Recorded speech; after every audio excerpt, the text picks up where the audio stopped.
السلام علیکم ورحمۃ اللہ وبرکاتہ۔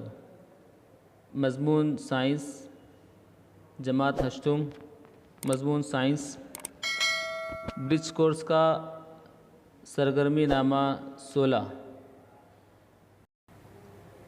اس سرگرمی نامے کے اندر قدرتی تبدیلی، فائدہ مند تبدیلی، نقصان دہ تبدیلی، فوری تبدیلی، سست رفتار تبدیلی، عارضی تبدیلی، مستقل تبدیلی، دوری تبدیلی، غیر دوری تبدیلی، طبعی اور کیمیائی تبدیلی، ان تمام تبدیلیوں کے تعلق سے ہمیں معلومات حاصل کرنی ہے۔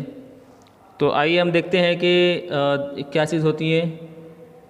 قدرتی تبدیلی، جو تبدیلیاں قدرتی طور پر واقع ہوتی ہیں انہیں قدرتی تبدیلیاں کہتے ہیں، کہ جہاں پر تبدیلی واقع ہو رہی ہے اور وہ قدرتی طور پر ہے، وہ تبدیلی قدرتی تبدیلی کہلائے گی۔ مثلاً پھل کا پکنا، دودھ کا پھٹنا، شکل میں دکھ رہا ہے کہ کیری سے آم بن گیا، تو یہ قدرتی تبدیلی ہے جس کی وجہ سے پھل پک جاتے ہیں۔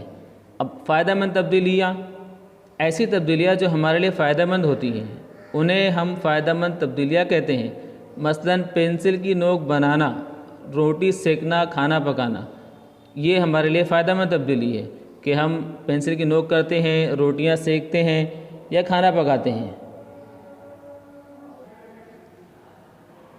اگلا پوائنٹ ہے نقصان دہ تبدیلی۔ تو غیر مفید یا انسانوں کو نقصان پہنچانے والی تبدیلیاں نقصان دہ تبدیلی کہلاتی ہیں، کہ جن تبدیلی کی وجہ سے ہم کو نقصان پہنچتا ہے۔ جیسے مثال کے طور پر لوہے کو زنگ لگنا، لوہے کو زنگ لگ گیا تو اس کی وجہ سے بہت سارے نقصانات ہوتے ہیں، تو یہ نقصان دہ تبدیلی ہے۔ درختوں کا گر جانا۔ اب فوری تبدیلی، جس تبدیلی کے لیے وقت کم درکار ہوتا ہے اسے فوری تبدیلی کہتے ہیں۔ جیسے مثلاً غبارہ پھٹنا، فوراً پھٹ جاتا ہے۔ برف کا پگھلنا، کہ برف بھی کیا ہوتا ہے کہ گرم ہو تو اس کو جو ہے آس پاس تو فوراً پگھل جائے گا۔ سست رفتار تبدیلی کیا ہوتی ہے کہ جس تبدیلی کے لیے زیادہ وقت درکار ہو، کہ وقت زیادہ لگتا ہے، اسے سست رفتار تبدیلی کہتے ہیں۔ مثلاً پھل پکنا، کہ پھل پکنے کے لیے وقت لگتا ہے تو یہ سست رفتار تبدیلی ہے۔ لوہے کا زنگ لگنا، تو لوہے کو زنگ لگنے کے لیے بھی اچھا خاصا عرصہ لگتا ہے، تو اس لیے یہ بھی ایک سست رفتار تبدیلی ہے، نقصان دہ بھی ہے، اس کے ساتھ ساتھ میں سست رفتار بھی ہے۔ عارضی تبدیلی، اب عارضی تبدیلی کیا ہے کہ بار بار سیدھی الٹی ترتیب میں ہونے والی تبدیلی کو عارضی تبدیلی کہتے ہیں۔ مثلاً موم پگھل کر دوبارہ موم حاصل ہونا، موم پگھل رہی ہے پھر دوبارہ موم بن جاتی ہے، تو یہ کیسی ہے؟ یہ عارضی تبدیلی ہے۔ برف کا پگھلنا، برف پگھل گیا اس کو ہم دوبارہ برف بنا سکتے ہیں، تو یہ ایک عارضی تبدیلی ہے۔ مستقل تبدیلی کیا ہوتی ہے کہ دوبارہ الٹی ترتیب میں حاصل نہ ہونے والی تبدیلی، کہ دوبارہ ہم کو الٹی ترتیب میں وہ تبدیلی حاصل نہیں ہوگی، اس کو مستقل تبدیلیاں کہتے ہیں۔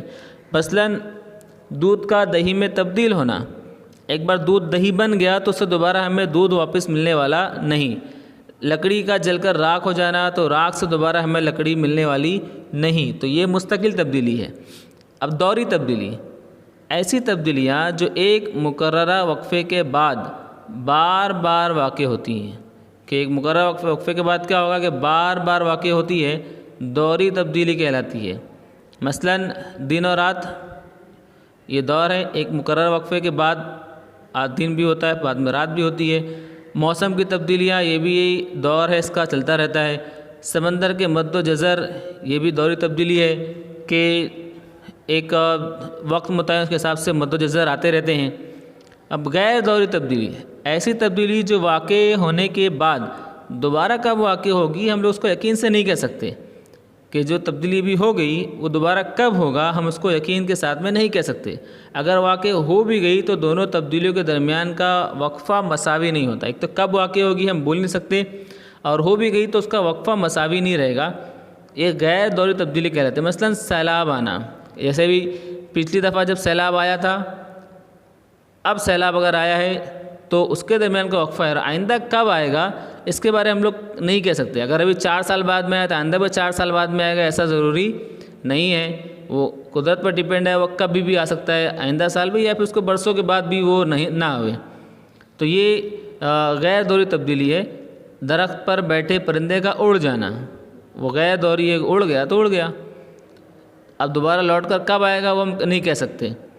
طبعی تبدیلی، کچھ تبدیلیوں کے درمیان اصل شے کی خصوصیت قائم رہتی ہے، یعنی ان کی ساخت قائم رہتی ہے اور نئی شے تیار نہیں ہوتی۔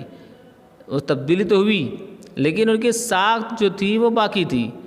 تو ایسی تبدیلی کو ہم طبعی تبدیلی کہتے ہیں. مثلاً برف پگھلنا، برف پگھل گیا تو تبدیلی ہو گئی. تو یہ پانی، پہلے برف بھی پانی تھا، ابھی بھی پانی ہے. کانچ کی چیزیں ٹوٹ جانا، ٹوٹنے کے بعد بھی کانچ کانچ ہی رہنے والا ہے، اس کے علاوہ کچھ اور نہیں بن جاتا. لکڑی سے ٹیبل بنانا، تو لکڑی سے ہم نے ٹیبل بنا دیا تو یہ ٹیبل میں بھی ہو تو بھی وہ لکڑی ہی رہنے والا ہے. تو اس سے اس کو ہم طبعی تبدیلی کہیں گے. کیمیائی تبدیلی کیا ہوتی ہے؟ جس تبدیلی کے دوران اصل شے نئی اور مختلف خصوصیات والی شے میں تبدیل ہو جاتی ہیں. کہ جہاں پر کیا ہو رہا ہے کہ ہم کو مختلف خصوصیات والی شے میں تبدیل ہو جا رہی ہے، ایسی تبدیلی کو کیمیائی تبدیلی کہتے ہیں. مثلاً ٹماٹر کا پک جانا، لوہے کو زنگ لگنا، یہ کیمیائی تبدیلی ہے. اب آگے دیا گیا تعقل. تعقل کیا ہوتا ہے کہ دھاتوں پر ہوا میں موجود آکسیجن، رطوبت، کیمیائی بخارات کی وجہ سے، آبی بخارات کی وجہ سے تعقل ہوتا ہے. کہ ہوا میں موجود آکسیجن، رطوبت اور آبی بخارات کی وجہ سے کیا ہو رہا ہے کہ اس کا تعقل ہوتا ہے. مثلاً لوہے کی چیزوں پر زنگ لگ جاتا ہے، یعنی اس پر اینٹ کے رنگ کی تہ جمع ہو جاتی ہے. اس طرح تانبے کی چیزوں پر ہرے رنگ کی تہ تیار ہو جاتی ہے. لوہے پر کیا ہوگا کہ اینٹ کے رنگ کی تہ جمع ہو جائے گی اور تانبے پر ہرے رنگ کی تہ جمع ہو جاتی ہے. اس کو ہم تعقل کہیں گے.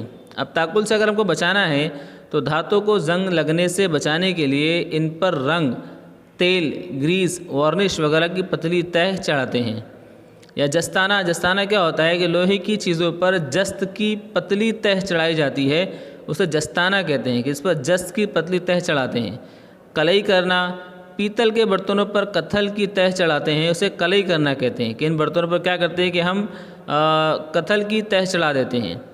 اب آئیے مشق کریں. سوال نمبر 1 کیا دیا گیا؟ اس کے اندر درج سوالوں کے جوابات لکھیے. تعلق پہچانیے. جستانہ، جس کی تہ چڑھانا. کلئی مطلب ہم سو کتھل کی تہ چڑھانا کہہ سکتے ہیں کہ کلئی، اوپر ہم نے پڑھا کہ کلئی میں کیا ہوتا ہے، کتھل کی تہ چڑھائی جاتی ہے. متفرق جز پہچانیے. زمین کی سورج کی گرد گردش، یہ دوری تبدیلی ہے. سیلاب آنا، یہ غیر دوری ہے. سمندر میں مد و جزر، یہ دوری تبدیلی ہے. موسم کی تبدیلی، یہ بھی یہ بھی دوری تبدیلی ہے. تو اس طرح سے اس میں سیلاب آنا یہ متفرق ہے کیونکہ یہ غیر دوری تبدیلی ہے. اب اس میں ذیل میں دی گئی تبدیلیوں کی قسمیں پہچانی ہے. زلزلہ آنا، قدرتی، نقصان دہ، غیر دوری، یہ تبدیلی ہے. یہ کاٹے ہوئے آلو کا سیاہ پڑ جانا، یہ نقصان دہ ہے اور یہ تبدیلی ہم لوگ اس کو کیمیائی بھی بول سکتے ہیں اور نقصان دہ تبدیلی ہوگا. پانی کا ابلنا، یہ جو ہے عارضی تبدیلی ہے اور یہ غیر دوری تبدیلی ہے، عارضی تبدیلی ہے. اور طبعی تبدیلی بھی ہم اس کو کہہ سکتے ہیں. چاندی کے زیورات کا سیاہ ہونا، تو چاندی کے زیورات کا سیاہ ہونا یہ جو ہے کیمیائی تبدیلی ہے اور نقصان دہ تبدیلی ہے اور اس کو ہم جو ہے غیر دوری بھی کہہ سکتے ہیں. نمک کا پانی میں حل ہو جانا، یہ طبعی تبدیلی ہے اور یہ طبعی تبدیلی اس کے ساتھ ساتھ میں اس کو ہم غیر دوری تبدیلی بھی کہہ سکتے ہیں. اور اس کے علاوہ آپ سوچ کے کچھ اور بھی لکھنا چاہو تو لکھ سکتے ہیں اس کے اندر. سوال نمبر 3 آپ کے گھر کے لوہے کی کھڑکیاں، لوہے کے دروازے وغیرہ چیزوں کو رنگ کیوں لگایا جاتا ہے؟ تو اس کو رنگ کیوں لگاتے ہیں؟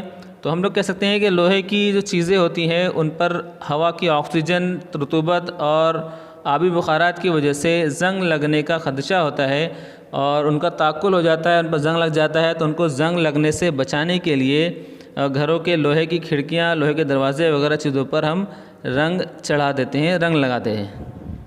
اب سوال نمبر 4 متفرق فرق واضح کیجیے. طبعی تبدیلی، کیمیائی تبدیلی. اب طبعی تبدیلی کے ہم لوگ لکھ سکتے ہیں کہ طبعی تبدیلی کے اندر کوئی نئی شے تیار نہیں ہوتی. کیمیائی تبدیلی میں لکھیں گے کہ ایک نئی شے تیار ہوتی ہے اور طبعی تبدیلی سے ہم پرانی شے دوبارہ حاصل کر سکتے ہیں. کیمیائی تبدیلی سے ہم جو ہے آسان طریقے سے دوبارہ جو شاید کے تعامل میں حصہ لی تھی وہ دوبارہ حاصل نہیں کی جا سکتی. اب طبعی تبدیلی کی مثال آپ دے سکتے ہیں کہ برف کا پگھلنا اور کیمیائی تبدیلی کی مثال آپ دے سکتے ہیں کہ دودھ کا دہی بن جانا. اسی طرح دوری تبدیلی، غیر دوری تبدیلی. دوری تبدیلی کسے کہیں گے کہ ایسی تبدیلی جو ایک مقررہ وقفے کے بعد میں ایک مقررہ وقفے میں دہرائی جاتی ہے، اسے دوری تبدیلی کہیں گے.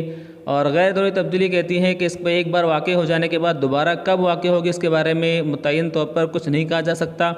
یہ غیر دوری تبدیلی ہوتی ہے. اور دوری تبدیلی میں ہم مثال دے سکتے ہیں کہ دن اور رات کا بننا، مد و جزر کا آنا. اور غیر دوری تبدیلی کے اندر ہم لکھ سکتے ہیں کہ سیلاب کا آنا اور جو ہے پرندے کا اڑ جانا، یہ غیر دوری تبدیلی کی مثالیں ہیں۔ تو یہ تھے آپ کا عملی خاکہ۔ انشاءاللہ ہماری دوبارہ ملاقات ہوگی اگلے عملی خاکے کے ساتھ۔ تو آپ کی جو بھی رائے ہے ہمیں کمنٹ باکس میں ضرور دیں۔ السلام علیکم ورحمۃ اللہ وبرکاتہ۔